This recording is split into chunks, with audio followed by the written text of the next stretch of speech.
Let's talk income tax cuts now, because we are not maybe in an election year. The option is there for the Albanese government, political analysts believe. But this is when we start to get a bit of meat on the bones in terms of alternate policy. We're going to hear from Angus Taylor today, the Shadow Treasurer at the Press Club.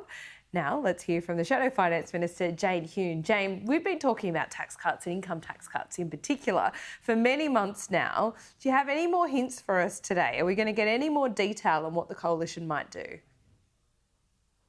Laura, I would love to announce the coalition's income tax policy on your show today, but you know that I'm not going to do that, and particularly not before Angus Taylor speaks at the National Press Club. But what I can tell you is that the coalition is committed to lower and simpler and fairer taxes. The stage 3 tax cuts that were put in place by the coalition government in the last parliament were there to reduce bracket creep. They were there to reduce and to reform the tax system, to remove an entire tax bracket so that if you earned between $40,000 and $200,000, bracket creep would not apply to you.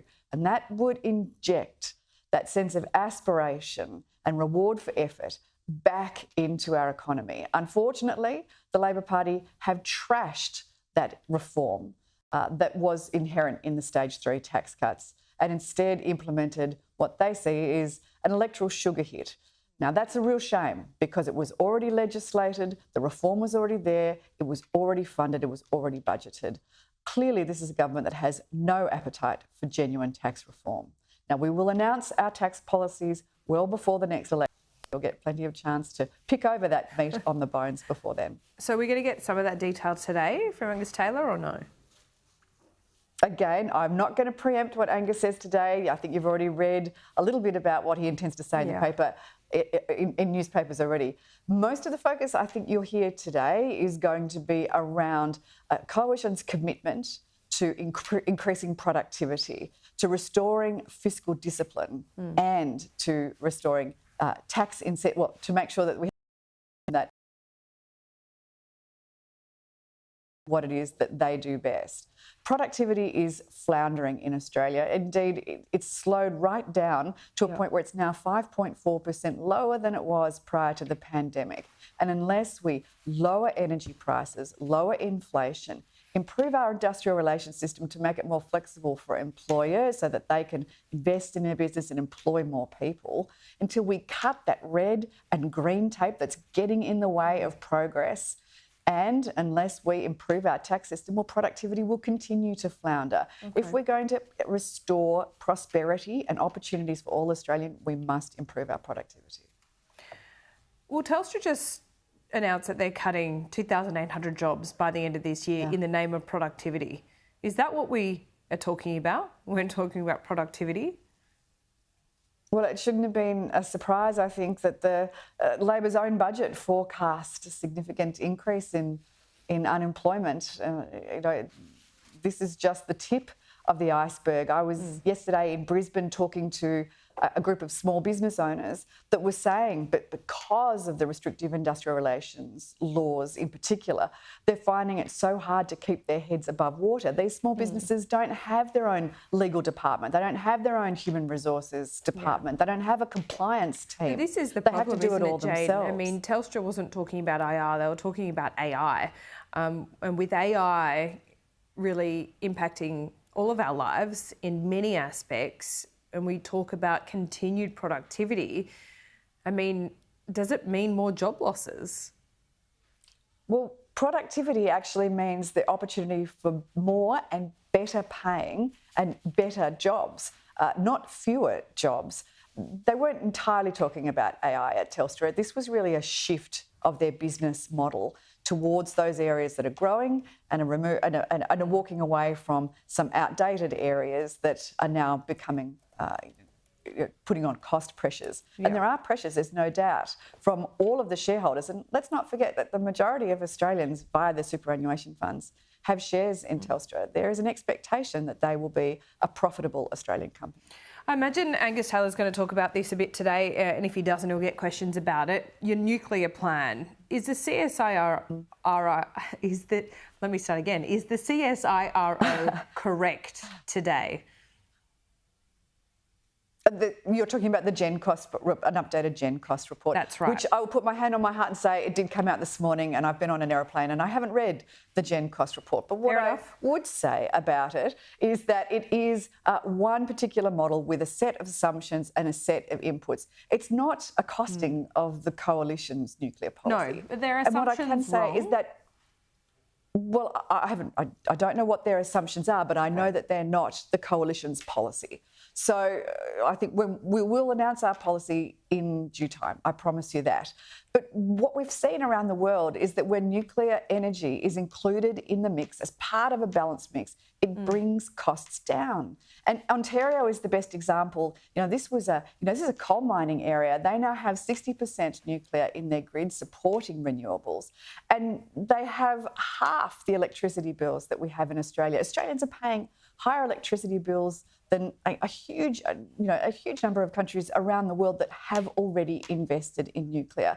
We're not saying a pure nuclear energy system in Australia. It's part of an all-of-the-above approach that will include wind, it will include solar, it will include gas as that transition fuel to the future, and then it will include nuclear as part of a base load solution to bring energy costs down and ensure that our energy grid is reliable and affordable. Whereas Labor's policy of 82% renewables by 2030 not only is not going to be achieved, but it requires an incredible investment in transmission lines, 28,000 kilometres right around. That's the equivalent of going twice around Australia with those transmission lines. So there is a very clear choice between a coalition policy that will be announced very soon and this ideological belligerence that won't even see Labor lift the moratorium on nuclear energy to include it as part of our thinking. There were 20 countries that signed the pledge at COP28 to triple the amount of nuclear energy in the world. And in fact, Australia walked away from that. G20 countries, we're the only G20 country that doesn't already have nuclear or is it on a path to nuclear. It does seem strange that the country with the greatest resources of uranium isn't even considering this as an option to improve its energy security. Yeah, we don't have an industry though, so we'd have to start from scratch. And it's not quite clear what the choice is at the next election, but take your promise that we are going to get those details. Every country has started. Yeah, every country started from scratch at some stage. Yeah, sure, but they've had a bit of a run-up, which makes it more expensive and more difficult to do. We're not inventing nuclear. We're not inventing nuclear energy. But you're inventing an industry, to be fair, in Australia. Which doesn't exist. It's an industry that thrives overseas, and we have all the resources and the brains here to do it. Yeah, OK. One final question. The gas strategy from this government was announced last week, and this has been discussed in Perth. I was at a conference yesterday talking to a lot of the big players there. They've welcomed this strategy. It sets out, the Albanese government said gas is going to play a critical role to 2050 and beyond. So it's clear in that strategy that they believe in it, and they said it's free of ideology. That is, there's West Coast, East Coast issues here, but how is it, and I ask you this because you're from Victoria, that the Albanese government has this, beyond 2050 strategy for gas, but in the Victorian government constitution, they ban new gas exploration?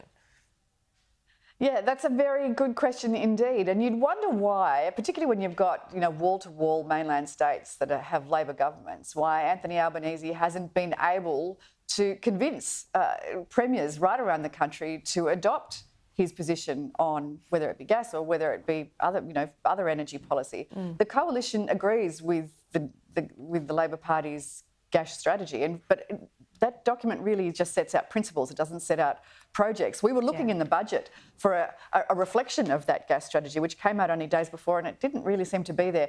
I get a sense that this gas strategy is finding itself a little friendless in Anthony Albanese's cabinet, and indeed maybe perhaps his party room too. You might be right. In WA, the coalition's hit back against the hydrogen subsidies or tax breaks eventually when they do come into effect, or, you know, people like Twiggy Forrest can produce green hydrogen, WA wasn't really liking your opposition to that. So where are you at with that? You know, the best thing that we could do for a hydrogen industry is more gas into the system. That's what the hydrogen industry needs, not tax credits. There's some very wealthy people behind the companies that are investing in hydrogen right now. They're doing okay. But it would be terrific if we made a sustainable and broader industry by lowering the cost of gas and putting more gas